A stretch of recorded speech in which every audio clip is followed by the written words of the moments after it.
Hello, নমস্কার, আসসালামু আলাইকুম বন্ধুরা, কেমন আছো সবাই? আশা করছি সবাই ভালো আছো। আজকে একটা নতুন ভিডিও নিয়ে তোমাদের সামনে এলাম, কিন্তু ভিডিওটি শুরু করার আগে তোমাদেরকে একটি বিশেষ অনুরোধ বা নিবেদন বলতে পারো যে তোমাদের ভেতরে এখন পর্যন্ত যিনারা আমার চ্যানেলটি সাবস্ক্রাইব করেননি বা করেননি, তারা দেরি না করে গিয়ে নিচে থাকা যে লাল বোতামটি আছে সেটিকে প্রেস করতে ভুলবেন না। কারণ আপনার একটি সাবস্ক্রিপশনে হয়তো আর 5 জন উপকৃত হবে। তো চলুন দেরি না করে ভিডিওটি শুরু করা যাক। তো আমার কাছে যে রিসেন্ট যে ভ্যাকান্সিটি এসছে লাক্সামবার্গের, তো এগুলোতে অনেক ভ্যাকান্সি এখনও কিন্তু ফাঁকা আছে। তো বাংলাদেশি যেসব এজেন্ট আছেন, এজেন্ট কিংবা ডাইরেক্ট ক্যান্ডিডেট, তারা অতি সত্বর আমার সঙ্গে কিন্তু আপনারা যোগাযোগ করুন।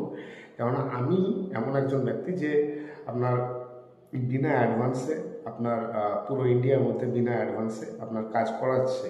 এবং স্পেশালি বাংলাদেশি এজেন্ট যারা আপনার ম্যাক্সিমাম ফাইল আমাদেরকে দিতে পারবেন, তারা কিন্তু অতি সত্বর আমার সঙ্গে আপনারা যোগাযোগ করতে পারেন। আর বাংলাদেশি আপনার ক্যান্ডিডেট যারা যোগাযোগ করতে পারেন, আপনারা কিন্তু ইন্ডিয়ান যে রেট আছে সেই রেট হিসেবে কিন্তু আপনারা আমার কাছ থেকে কিন্তু কাজ পাবেন। তো সে অনুপাতে আপনারা কিন্তু অতি সত্বর আমার সঙ্গে যোগাযোগ করুন এই বিষয়ে আরও বিশদ জানতে। চলুন